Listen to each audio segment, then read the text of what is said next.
Posizionati per la battaglia. Più vedrai crescere le difficoltà, più dovrai riconoscere l'autorità che il cielo ti ha dato. È il tempo dove Dio ti innalza perché domini sulle circostanze. Chiesa, sei stata creata per un tempo come questo. Le porte dell'inferno non potranno vincerti. Fight 2024, l'anno dell'autorità e del combattimento spirituale. Então, essa palavra que tem vindo no meu coração, talvez eu poderia resumir com essa, que é privilégio. Mas que privilégio, né? O privilégio que nós temos de uma vida com Deus, de uma vida com Jesus, de nós termos encontrado o Senhor. E essa é uma experiência que cada um de nós já passou por ela, ou talvez está passando agora.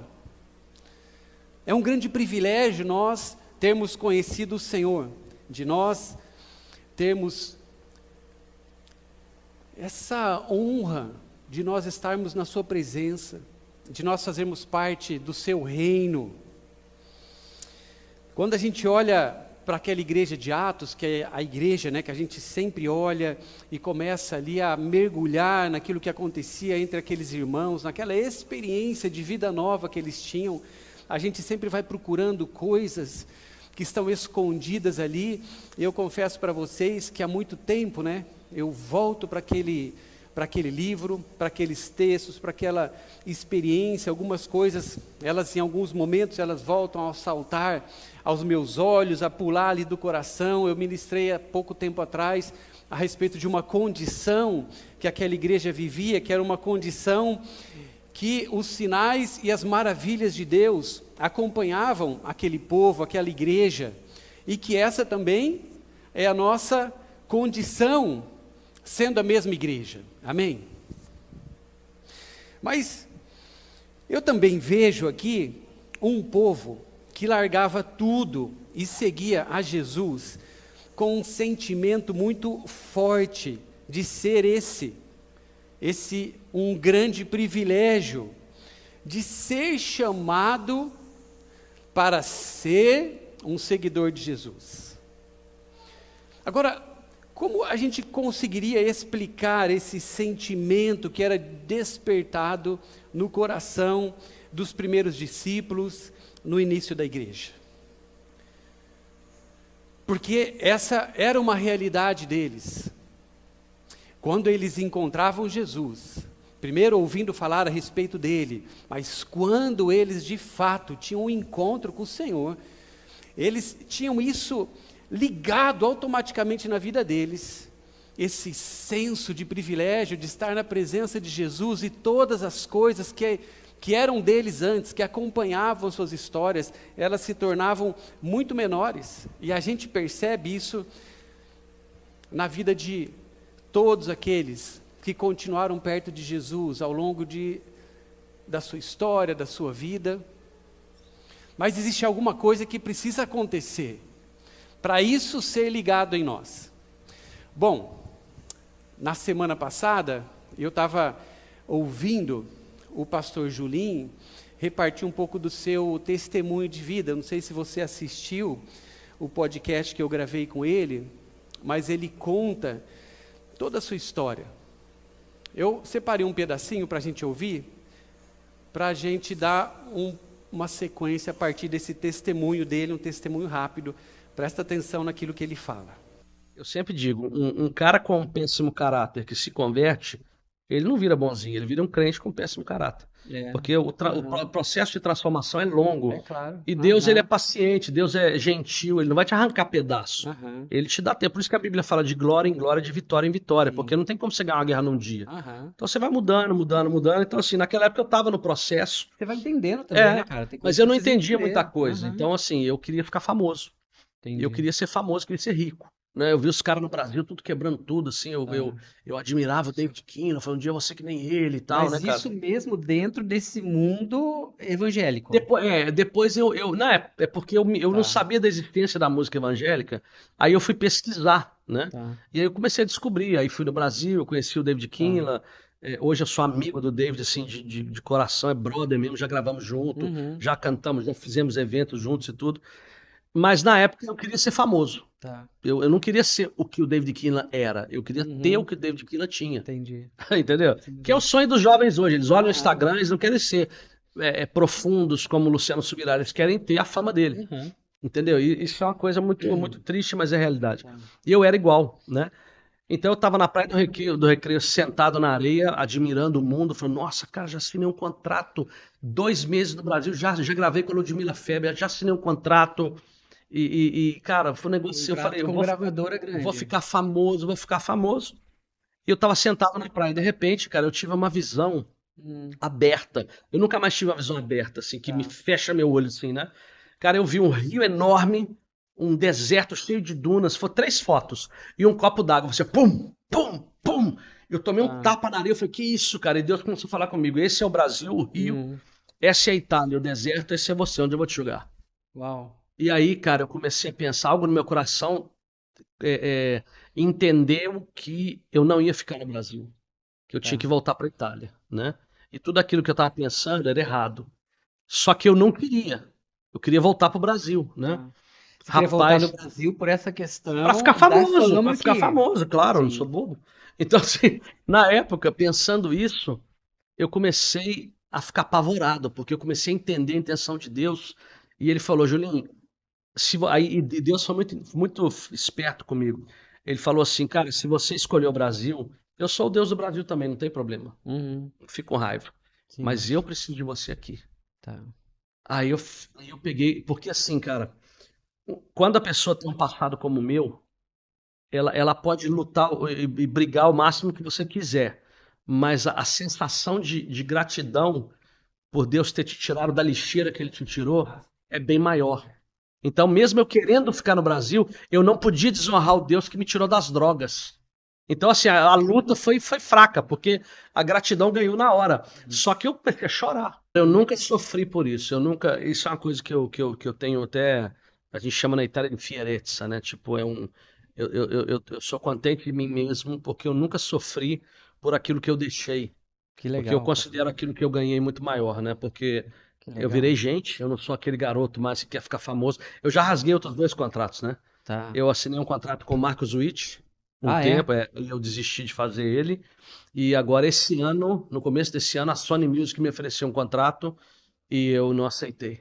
Cara, esse da Sony Foi desse ano eu não esse ano, sabia é a não, terceira. porque eu sei dos outros que você tinha Eu não rasgado. tenho mais nenhuma vontade de pensar em música. Eu sei que a minha chamada é construir o que nós estamos construindo na Itália. Tá. Ainda mais vendo quanta igreja está nascendo. Eu nunca imaginei que a gente ia ter igreja no Brasil, Pois que eu ia é. estar na minha casa, porque aqui é casa minha também, né? Eu nunca podia imaginar que eu ia estar na minha casa em Florianópolis, que eu nem conheço. Não é, cara, coisa Eu mais nunca linda. botei o pé. Não, ele sai daqui, ele vai pra Campinas, ele vai pra Vila Velha. É e tudo assim... casa nossa, né? E Tudo não é Sabaody. incrível, porque a gente se encontrou, né, anos atrás ali, por causa dessa missão na Itália. Pastor Luciano Subirá apresentando a gente também, ele, pastora Rosa, então ele fazendo parte disso. Bom, gente, eu quis separar esse recorte desse testemunho do pastor Julinho, porque para mim foi muito forte quando ele falou algumas coisas, né? Ele, principalmente quando ele fala a respeito daquilo que ele entendia que estava para ele viver, as coisas que eram até listas, não tinham nenhum problema nessas coisas que estava sendo chamado a viver, a experimentar coisas que são boas. Mas ele, por uma consciência de quem ele era, antes do encontro dele com Jesus, ele tinha, na verdade, claro para ele que todas as suas escolhas, todas as suas decisões, a sua vida, na verdade, ela deveria então fazer sentido com essa nova revelação de vida que ele tinha. E ele diz o seguinte: mesmo sendo convidado para algumas coisas que eu desconfiei que elas poderiam me afastar um pouco daquilo que era o plano absolutamente original e perfeito de Deus para a minha vida, eu recuei em alguns momentos. Por quê? Porque isso para mim foi fácil. Agora, por que isso foi fácil para o pastor Julinho? Porque ele sabia quem ele era. Você que já se encontrou com Jesus, que teve um encontro com o Senhor, você tem essa mesma sensação hoje? Quando você chega nesse lugar, exatamente nesse segundo agora. Você entende que a tua vida hoje, a partir desse encontro com o Senhor, passa a ser um grande privilégio para você? Você se recorda de quem você era? Daquilo que você não tinha? Das suas dúvidas? Das suas misérias? Talvez do seu ou da sua falta de mérito para de repente estar neste lugar hoje, na presença do Senhor? Eu vejo que aqueles discípulos, isso vai acontecendo e precisa acontecer conosco, que vão sendo conscientes de quem eles eram até então, lembrando daquilo que eles viviam, aquilo que estava ali dentro deles como grandes conflitos, e ao mesmo tempo eles percebem em todos os momentos que Jesus ele chegou e ele organizou toda aquela bagunça que estava dentro e também que estava fora, trouxe esperança, trouxe paz. Agora é claro que isso não afasta todos os problemas que nós temos nas nossas vidas. Só que o problema maior para nós é que a nossa atenção muitas vezes fica nisso, no nosso cotidiano, a partir de então, das coisas que nós vamos sofrendo, mas a gente tira talvez a força daquilo que é o mais importante para nós, que é um grande privilégio de nós termos uma vida ao lado de Jesus. Agora, isso não é tão simples, porque Jesus, ele passa por esse ponto com seus discípulos. A frase de Jesus, eu vim para, aparece em diversos momentos nos evangelhos e revela algumas pessoas para quais Jesus veio. Presta atenção em alguns exemplos. Em Mateus capítulo 9, 13, se você quiser anotar esse texto, Jesus disse, eu não vim para chamar os justos, mas eu vim para chamar os pecadores ao arrependimento. Ou seja, o primeiro grupo de pessoas que Jesus diz que ele veio para, é para aqueles que reconhecem que são pecadores. Jesus veio para esse grupo. O segundo grupo, Lucas capítulo 5, versículo 31 e 32. Jesus afirma, os sãos não precisam de médico, e sim os doentes. Eu não vim chamar os justos, mas os pecadores, mais uma vez, ao arrependimento. O segundo grupo de pessoas que Jesus mesmo disse que ele veio para ter um encontro e para resgatar, são aqueles que reconheceram a sua doença espiritual. Ele se refere aqui àqueles que reconhecem a sua condição espiritual e a sua necessidade de cura, de restauração. Amém? Partindo desse pensamento, a gente vai ter uma conclusão muito óbvia, que nós precisaremos estar dentro de um grupo ao qual Jesus veio. Jesus, ele não veio para aquelas pessoas autossuficientes. Ele não veio para aquelas pessoas que acham que não precisam dele, que estão bem.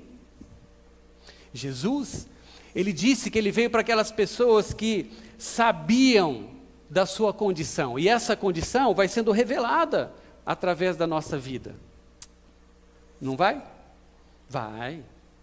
A gente vai percebendo as nossas misérias, a gente vai percebendo as nossas dificuldades, a gente vai percebendo a nossa carne, a nossa natureza, a gente vai temendo também o nosso futuro totalmente sem esperança, sem um Deus que nos garante um lugar de paz nessa terra e depois desse momento. Nós sabemos as crises que nós já passamos. Então Jesus, ele fala para os seus discípulos: eu vim para esses. Agora, voltando a esse pensamento sobre esse sentimento forte de ser um grande privilégio nós sermos chamados como seguidores de Jesus, eu quero entender muito bem com você essa experiência, porque a gente também precisa carregar essa revelação, amém? A gente precisa carregar essa revelação, que é um grande privilégio nós estarmos na casa do Senhor, nós servirmos o Senhor, nós gastarmos as nossas vidas diante dEle, nós fazermos todas as nossas escolhas por Ele. Assim como o pastor Julinho falou, para ele sempre foi muito fácil. Por quê? Porque isso foi um dia uma revelação para ele. Todas as suas entregas, apesar de entregas muito difíceis, foram muito fáceis para ele. E agora, de repente, alguns de nós aqui estão diante de decisões importantes da vida. Não vou pedir para você levantar a mão, mas você sabe se você está nessa condição de talvez fazer algumas entregas por amor a Jesus, de posicionamentos, de renúncias, porque quando nós falamos que nós estamos gastando a nossa vida por Jesus, pela fé, por isso que nós vivemos, e isso é absoluto para nós, é claro que vai envolver renúncia, vai envolver entrega, vai envolver humilhação, mas tudo isso pode para nós ficar no seu lugar, que é um lugar de entrega, que é importante, que é algo para nós forte, mas que é fácil.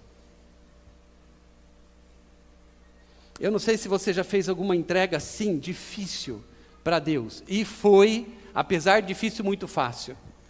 Se lembra como você estava nesse momento, espiritualmente? Eu tenho certeza que você estava totalmente conectado com o Espírito Santo, porque isso precisa ser para nós a nossa realidade, mas só será uma realidade quando nós carregarmos essa revelação. Bom, voltando aqui para essa igreja de Atos, para a gente entender por que isso fluía no meio daqueles irmãos, porque não era uma experiência ou outra, não era uma experiência de alguns da igreja, era uma experiência que a gente percebe em toda a igreja, e esse é o nosso sonho, amém? Que todos nós estejamos carregando essa mesma revelação do privilégio que nós temos de termos encontrado o Senhor e podermos viver para Ele. Agora, por que será que essa era uma revelação para todos aqueles? A alternativa A. Todos aqueles irmãos estavam matriculados no primeiro ano do Academy, tinha uma disciplina onde eles ouviam sobre isso. A alternativa B. Nem sei. Mas por que será que essa revelação chegou tão fácil para aquela igreja? Olha só, vamos para a história. A gente está no primeiro século da igreja. Jesus, ele é um mestre, reconhecido como um rabino, um mestre judeu. Jesus, ele cresce em uma região chamada Galileia, e os judeus da Galileia, eles acreditavam que Deus havia se manifestado para eles, e falado com um homem, através da sua história, um homem chamado Moisés, um grande líder entre os judeus. Deus, ele entregou a Moisés os 5 primeiros livros da Bíblia, e eles chamavam aqueles 5 primeiros livros da Bíblia de Torá. A Torá significa ensino, significa também instrução e até mesmo o caminho. É o que significa a Torá. É o que significava para aquelas pessoas, e eu estou falando daquilo que estava acontecendo antes desse encontro, desse povo todo com Jesus. Bom, a Torá, esses 5 livros, era o centro e base de vida de todas aquelas pessoas. Mas também era um enfoque educacional para aquele povo. Olha que especial isso. Eles tinham como material didático a Torá. A maioria das crianças judias, com cerca de 6 anos de idade, entravam na escola. Mas entravam na escola para quê? Para aprender a Torá. Eles se reuniam, aquelas crianças, nas sinagogas, local onde era ensinado por um rabino, por um mestre, que era um mestre local daquela comunidade, mas ele ensinava as Escrituras, ensinava a Torá. E essas crianças que entravam com 6 anos de idade, elas chegavam então num primeiro nível de ensino que era oferecido para elas, mas todas as crianças, pela tradição religiosa daquele lugar, participavam com muita alegria. Elas não viam a hora de fazerem 6 anos de idade para chegarem nesse tempo de aprenderem a Torá. E esse primeiro nível de aprendizagem para aquelas crianças se chamava Beit Sefer. Beit Sefer, as crianças de 6 anos, num período de 4 anos, estudavam todos os dias com aquele rabino as Escrituras não, a Torá. Agora, o que eles estudavam? Eles estudavam Gênesis, Êxodo, Levítico, Números e Deuteronômio. Mas o que acontecia? Qual era a proposta? A proposta era que, depois desses 4 anos de estudo, essas crianças, elas precisariam ter decorado a Torá. Aos 10 anos, cada palavra da Torá gravada no coração daquelas crianças. Eu não sei aqui quem já gravou a Torá, porque a gente continua com ela na nossa cabeceira. A Bíblia continua ali, do nosso lado, e esses 5 primeiros livros continuam ao nosso lado, mas essas crianças, elas tinham essa paixão, mas eu digo aqui porque existia uma experiência que era religiosa para aquele povo, mas elas entravam, e as melhores crianças, elas eram então aprovadas depois desse período, aquelas que passavam pela prova. Qual era a prova? De saber decor esses 5 primeiros livros da Bíblia. Quando essas crianças terminavam, elas passavam então por esse teste. As crianças que não passavam no teste de ter decorado esses 5 primeiros livros, eram crianças que a gente imagina que, apesar de não ter decorado, conhecia muito bem a palavra de Deus. E já tinha uma formação, então, religiosa suficiente para elas, mas não existia um chamado para elas seguirem.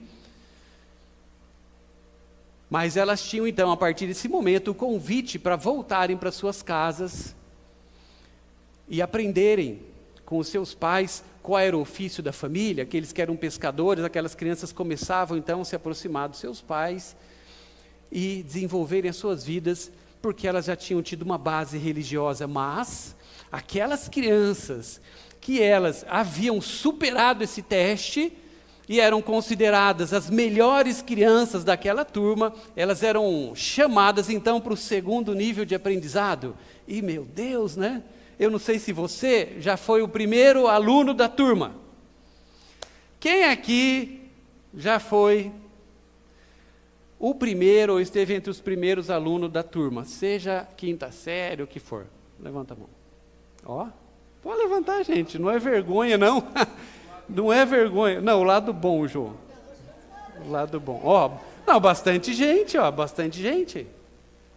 Que bênção.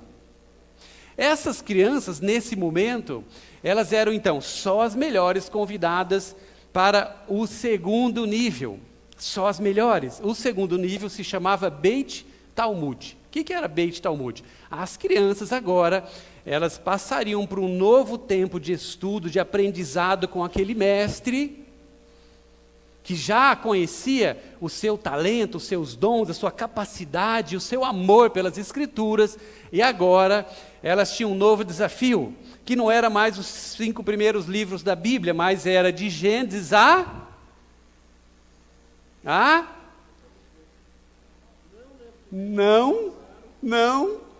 Gênesis a Malaquias. É o que tem para hoje, naquele momento. Então, as crianças começavam a estudar o quê? Estudar o Velho Testamento. E da mesma forma, com bastante afinco, agora elas estavam num nível superior. Gênesis a Malaquias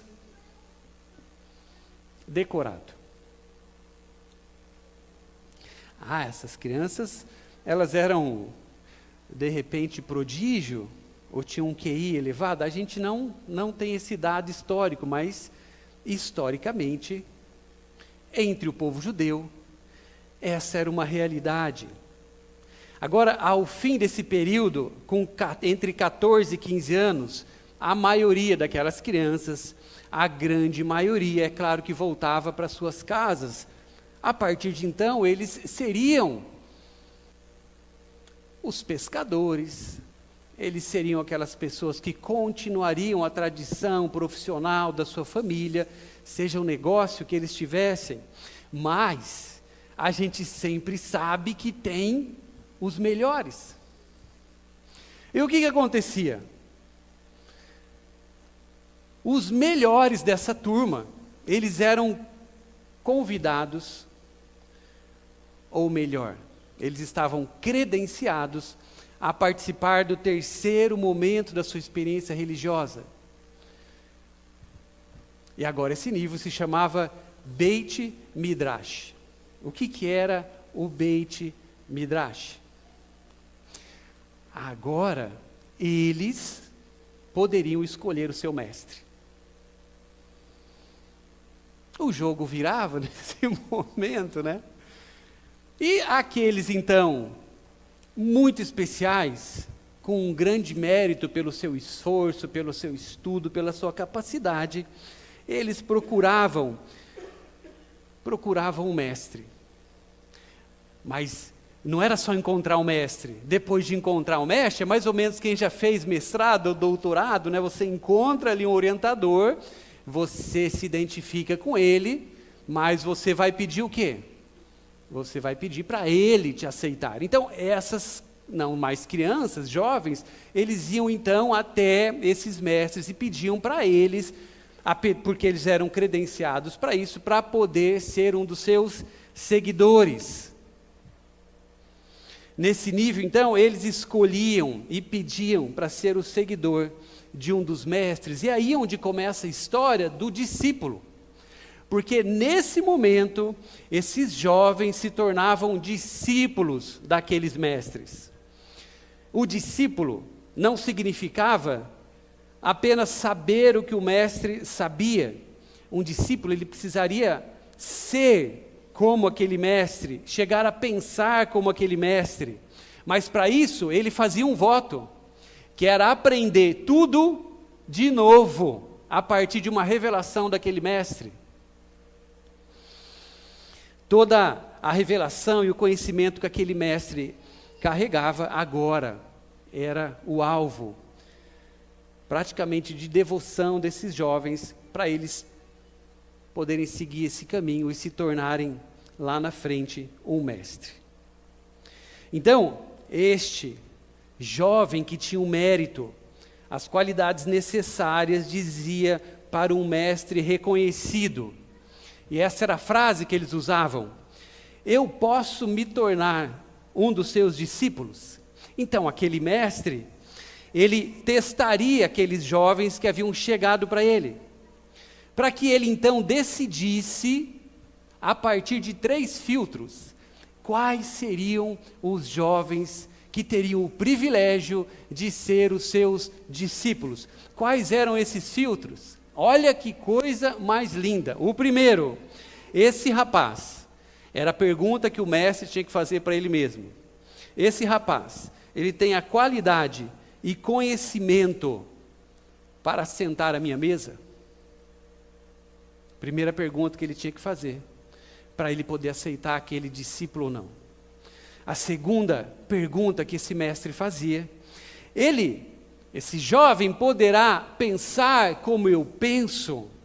E a terceira, esse jovem, ele pode fazer o que eu faço? Mas se ele achasse que aquele rapaz, ele não era bom o suficiente, ele diria ao jovem: eu vejo que você ama Deus, eu vejo que você ama a palavra, mas você não tem todas as qualidades necessárias para ser o meu discípulo. E agora é tempo, finalmente, de você dedicar-se aos negócios da sua família. Mas se por acaso o mestre pensasse: esse rapaz tem as qualidades necessárias, só então o rabino diria uma frase esperada por todos aqueles jovens que estavam há anos buscando esse lugar nas suas vidas. A frase famosa que os mestres, ao chamar essas crianças, que agora eram jovens, para serem os seus discípulos, era: vem e segue-me. Aqueles jovens judeus esperavam uma vida inteira lendo a palavra, se dedicando, abrindo mão das suas vidas, não brincavam praticamente. Nós tivemos uma experiência que deu para ver um pouquinho como isso era quando nós fomos para Israel há muitos anos atrás. Nós estávamos visitando um lugar ali próximo ao Muro das Lamentações, e tinha uma sala de aula ali. E o guia, ele abriu a sala para nós, a gente não podia atrapalhar, era só para dar uma espiadinha, e ali tinha um grupo como esse, eram crianças, e estava lá o mestre, eles fazem isso até hoje, estava lá o mestre, com as escrituras, com a Torá, lendo a Torá, e ele lia um pedacinho, as crianças liam, repetiam aquele pedaço. Eu não sei se você já viu uma cena como essa, mas elas ficam balançando com as escrituras, e eles fazem isso num som, tipo de música, para que de alguma forma fique mais fácil gravar esse conteúdo. E estava acontecendo ali quando nós fomos. Eles estavam lá há muito tempo já, e ficariam semanas, meses e anos vivendo dessa forma, para que um dia ouvissem, se tudo desse certo nas suas vidas, a frase: vem e segue-me. Bom, a maioria daqueles mestres começavam a ensinar aos 30 anos de idade. E aos 30 anos de idade, um mestre reconhecido naquele lugar, na Galileia, começa a caminhar ao longo daquele mar. E ele encontra a primeira dupla. A primeira dupla se chamava Pedro e André. E Guilherme. Não tinha Guilherme aqui. Chamava Pedro e André. O que esses dois jovens eram? Mateus capítulo 4, versículo 18, eu não vou ler por causa do tempo, os textos, mas anota esse texto, que vai estar contando toda essa sequência, que eu vou estar falando para vocês agora. Mateus capítulo 4, a partir do versículo 18. Aqui o texto diz que quando Jesus se encontra, o mestre, que já era reconhecido como um rabino importante, encontra esses dois jovens pelo seu caminho. A Bíblia diz que eles eram pescadores, e na hora, quando Jesus olha para os seus olhos, Jesus diz uma frase que com certeza assombrou os seus corações. Não era uma frase esperada por eles. Jesus olha para Pedro e André e diz: vem e segue-me. A Bíblia é mais profunda do que muitas vezes a gente imagina. Por isso que é lindo nós nos dedicarmos ao estudo da palavra e pedirmos a compreensão ao Espírito Santo para a gente destacar algumas coisas que para nós também serão um marco nas nossas experiências com Deus. As frases que Jesus traz para nós, que muitas vezes nós, talvez por imaginar que já as conhecemos, eu já conheço os evangelhos, eu já conheço todas essas falas, eu já sei até o que vai dar no final dessa história. Mas cada uma das palavras de Jesus, elas por serem o verbo de Deus, por serem vivas, elas continuam falando conosco de uma maneira muito poderosa. E essa palavra, ou melhor, essa frase, vem e segue-me, não estava desconectada, como nada na palavra de Deus está desconectado, ainda hoje para nós. Essa palavra para aqueles jovens, vem e segue-me, tem esse significado que faz aqueles jovens olharem para Jesus e entender que seria para eles o maior privilégio das suas vidas. A gente, por entender aqui que eles eram pescadores, a gente já imagina rapidamente que em algum momento das suas vidas religiosas algo não deu certo. Eles não eram os melhores, porque eles faziam o ofício dos seus pais. Eles já haviam sido descartados na sua carreira religiosa.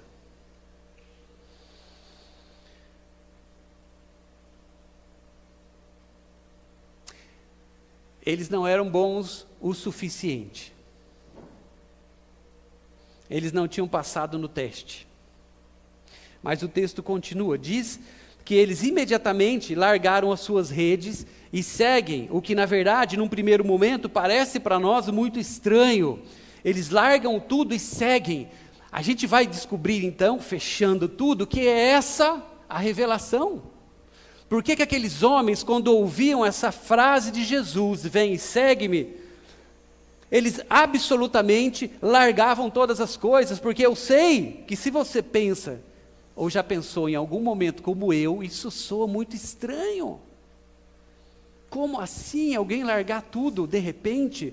Porque nesse momento Jesus ainda não havia apresentado para eles todo o seu poder, a sua glória não havia sido revelada. Eles não sabiam até então o que eles descobrem depois a respeito de Jesus, mas naquele momento, quando eles são chamados, essa frase tem esse poder para mobilizar algo dentro do coração daqueles homens. Na nossa mente talvez fique apenas uma cena, Jesus chegando ali com uma veste bonita, branca talvez, cabelos compridos, meio The Chosen. E Jesus diz, com um charme talvez celestial, vem e segue-me, ele diz, vamos segui-lo, largar todas as coisas.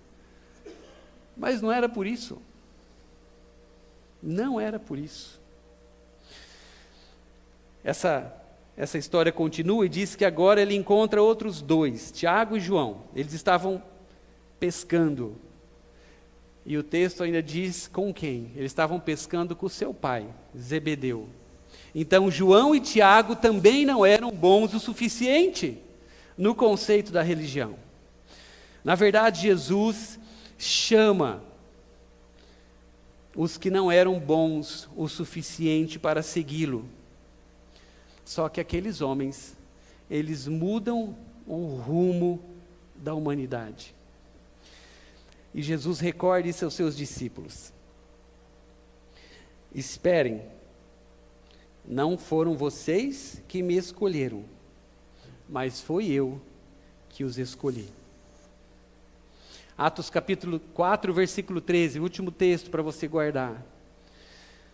Vendo a coragem de Pedro e de João, e percebendo que eram homens comuns e sem instrução, ficam admirados e reconheceram que eles haviam estado com Jesus. Deus chama quem talvez ninguém escolheria. Por quê?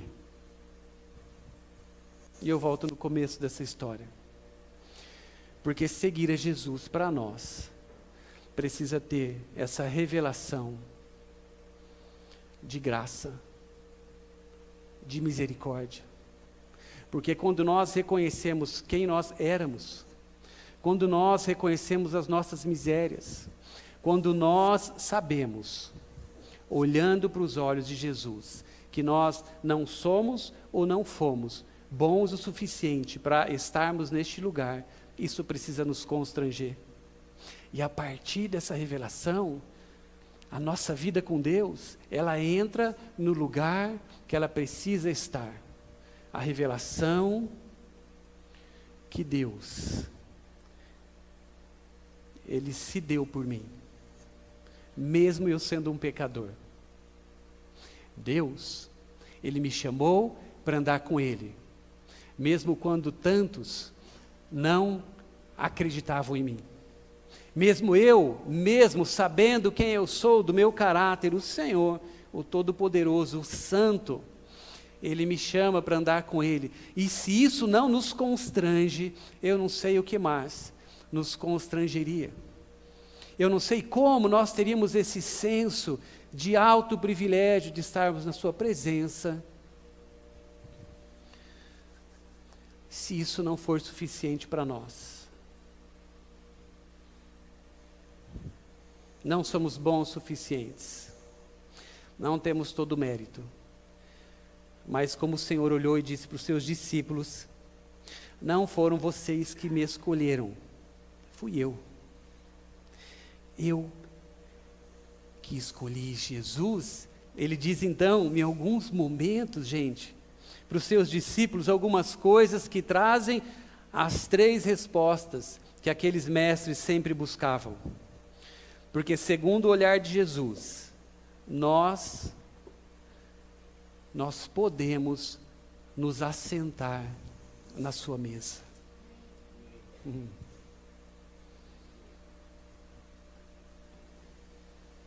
Por que nós podemos nos assentar na mesa de Jesus? Porque nós somos bons o suficientes? Porque nós decoramos tudo? Porque nós somos os melhores? Não. Porque o Senhor simplesmente nos encontrou, olhou nos nossos olhos, e sem que essa frase fizesse sentido nenhum para um mundo religioso, Ele fala para nós, vem e segue-me. Como? Como eu vou ouvir essa frase de Jesus e também não deixar com que ela cause todo esse efeito que causou na vida daqueles discípulos?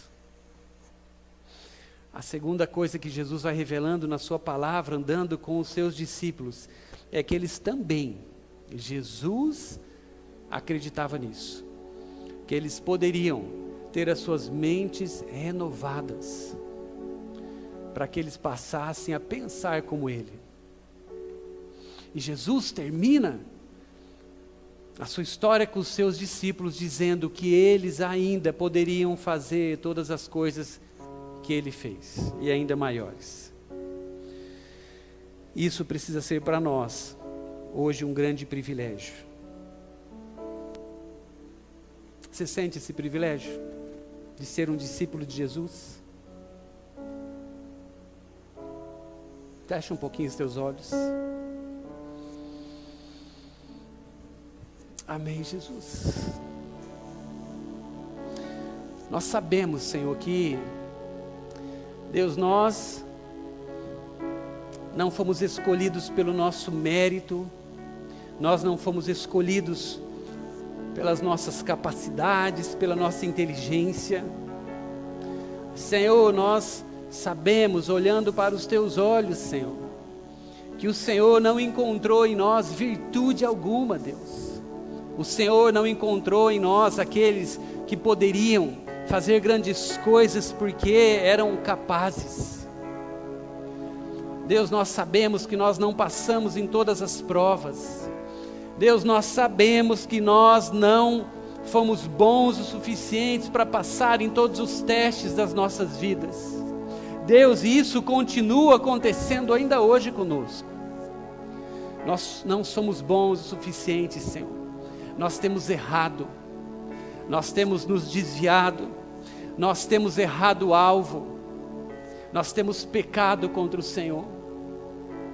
Mas Deus, os teus olhos sobre nós continuam nos constrangendo. Nós poderíamos nos perguntar por que, Deus, o Senhor, Pai, continua olhando para nós e nos chamando, Pai, para vivermos contigo, para sermos os seus seguidores. Deus, nós somos tão insuficientes, nós temos tão pouco, Deus. Pai, não existe em nós beleza, não existe em nós, Deus, não existe em nós, Pai, até mesmo força, não existe em nós coragem, Senhor, para fazermos as coisas que nós já encontramos, homens que foram chamados pelo Senhor, e que fizeram. Deus, nessa noite nós olhamos para o Senhor, mas nós apresentamos agora, Deus, diante da Tua presença, Pai, esta verdade, Deus, que não pode fugir, Deus, deste lugar, onde nós estamos diante da Tua presença, que é a nossa incapacidade, que são as nossas realidades, que são as nossas misérias.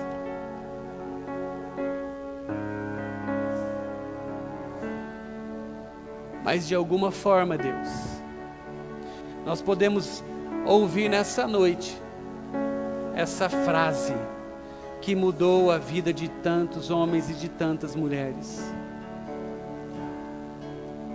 Talvez ela está soando para nós assim como soou, Pai, num primeiro momento para esses discípulos.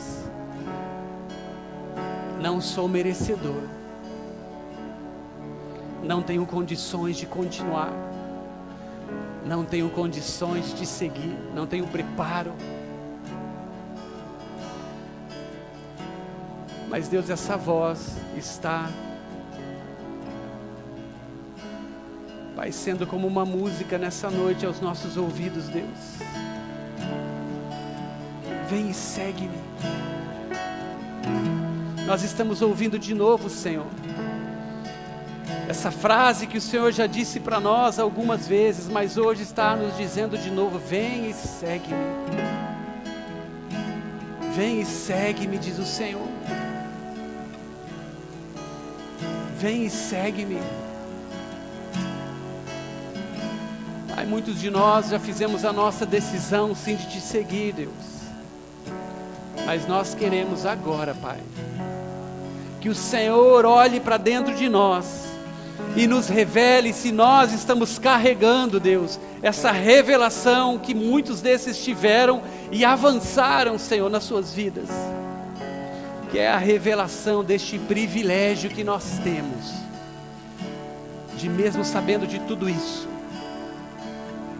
nós sermos encontrados do Teu lado, Jesus. Deus, nós estamos do Teu lado nessa noite, só porque o Senhor nos chamou, só porque o Senhor nos escolheu. Deus, neste lugar agora existem situações que talvez a religião desafiaria de um mestre chamar essas pessoas para estarem ao seu lado, a começar de mim, Deus. Quantas coisas nós pensamos, quantas coisas nós fazemos, tantas coisas nós deixamos chegar, subir aos nossos corações, quantas palavras nós dizemos, mas Deus, isso, Pai, nessa noite nos constrange, Senhor, nos constrange, porque o Teu amor não foi embora, porque o Senhor continua, Pai, olhando para nós, apesar de todas essas coisas que estão dentro de nós, nos chamando a viver contigo, ao seu lado, Deus. Que amor é esse, Senhor? Que amor é esse, Deus? Se você puder ficar em pé agora,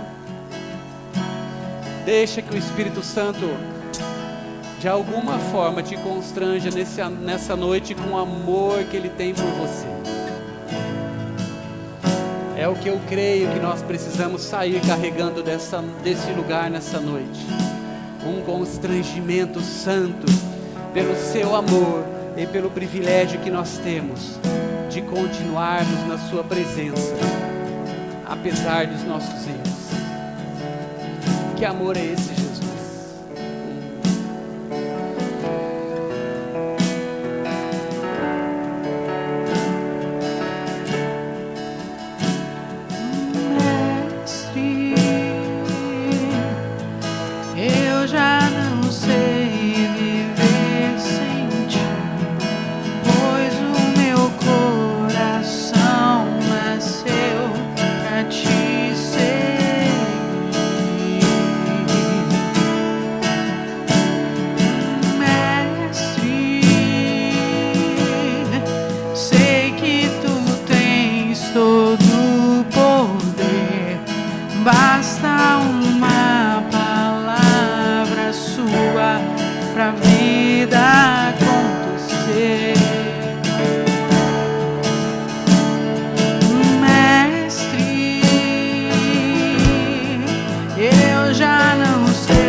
Soprando essa frase aos nossos ouvidos: vem e segue. Talvez entre nós algumas pessoas tenham ouvido essa frase e têm se colocado diante da presença do Senhor, tentando entender todas as coisas e até mesmo o que seria possível fazer com essa frase. Como responder essa frase? Como fazer as entregas que eu sei que serão necessárias para eu seguir o Mestre Jesus? Mas eu queria te desafiar nessa noite a você não pensar em nada disso, apenas entender que Jesus falando para você, vem e segue-me, é um privilégio, é um privilégio. As entregas serão muito pequenas, porque sempre será um privilégio estar na presença do Senhor, sempre será um privilégio corresponder a essa voz. Existem algumas coisas que o Senhor vai falar com você depois, mas hoje Ele apenas está falando: vem e segue-me, vem e segue-me. Se você nessa noite quer falar para Jesus, eu reconheço